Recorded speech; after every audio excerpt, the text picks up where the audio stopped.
அனைவருக்கும் வணக்கம். இன்று மிகவும் முக்கியமான ஒரு செய்தியை நம்ம பார்க்க இருக்கிறோம். அதாவது இஸ்ரேல் ஈரானை தாக்கியிருக்காங்க. இன்றைக்கி அதிகாலையில் தாக்கியிருக்காங்க.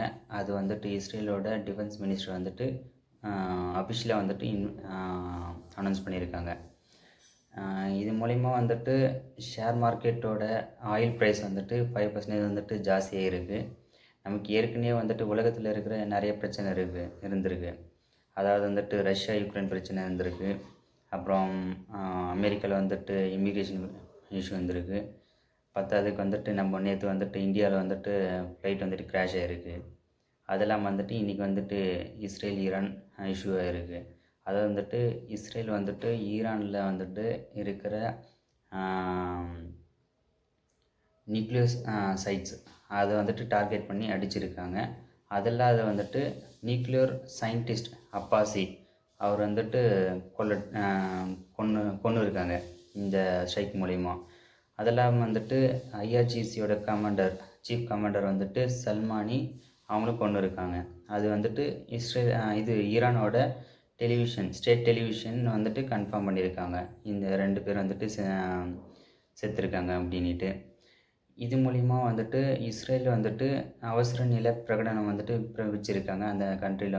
அதாவது அந்த நாட்டில் இருக்கிற ஸ்கூல், காலேஜ், அப்புறம் ப்ரைவேட் செக்டர், கவர்மெண்ட் செக்டருக்கெலாம் எமர்ஜென்சி டிக்ளேர் கொடுத்துருக்காங்க. இது மூலிமா இஸ்ரேலில் எல்லா இடத்துலையும் சைரன் ஒலி சவுண்டு கேட்டுகிட்டே இருந்திருக்கு. அலாரம் ஆக்டிவ் பண்ணி வச்சுருக்காங்க. இதுக்கப்புறம் என்ன நடக்க போகுதுன்றது நமக்கு பொறுத்து தான் பார்க்க முடியும். ஏன்னா ஈரான் ட்ரோன் தாக்குதல் பண்ணுறாங்களா இல்லாட்டி மிசைல்ஸ் தாக்குதல் பண்ணுறாங்களா என்றதை நம்ம பொறுத்து தான் பார்க்கணும். அது முன்கூட்டியே அவங்க டிக்ளேர் பண்ணிட்டாங்க இஸ்ரேல் இவங்க ஏதாச்சும் தாக்குதல் பண்ணுவாங்க அப்படின்ட்டு. ஸோ இதுக்கப்புறம் ஈரான் இஸ்ரேல் பிரச்சனை பெருசாச்சுன்னா, பூகம்பரமாக ஆச்சுன்னா, ஏற்கனவே நம்ம உலகத்தில் நிறைய பிரச்சனை போயிட்டுருக்கு. ரஷ்யா உக்ரைன் பிரச்சனையிலே இன்னும் மீளாமல் இருக்க முடியுது, மீள முடியாமல் இருக்குது.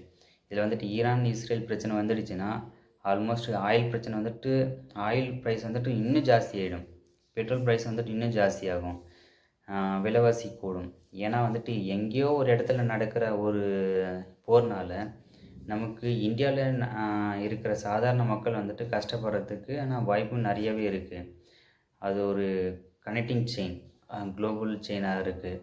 ஸோ என்ன ஆக போகுதுன்னு நமக்கு இன்னும் தெரியாமல் இருக்குது. பார்ப்போம், காத்திருந்து பார்ப்போம். இது மூலிமா அடுத்தடுத்த அப்டேட் உங்களுக்கு வீடியோவில் நான் போட்டுகிட்டே இருப்பேன்.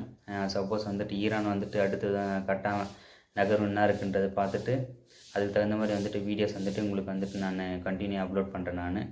ஸோ இந்த வீடியோ உங்களுக்கு பிடிச்சிருந்தால் லைக் பண்ணுங்கள், கமெண்ட் பண்ணுங்கள், சப்ஸ்கிரைப் பண்ணுங்கள். ஓகே, நன்றி friends, thank you.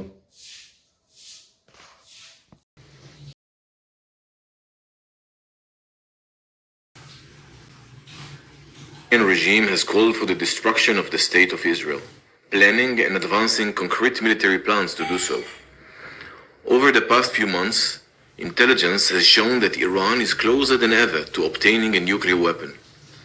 This morning, the IDF began preemptive and precise strikes targeting the Iranian nuclear program in order to prevent the Iranian regime's ability to build a nuclear bomb in the immediate time frame. We have no choice. We are operating against an imminent and existential threat. We cannot allow the Iranian regime to obtain a nuclear weapon that would be a danger to Israel and the entire world. This operation is for our right to exist here, for our future and for our children's future. The State of Israel has the right and the obligation to operate in order to protect its people and will continue to do so. The IDF conducted significant preparations for this operation.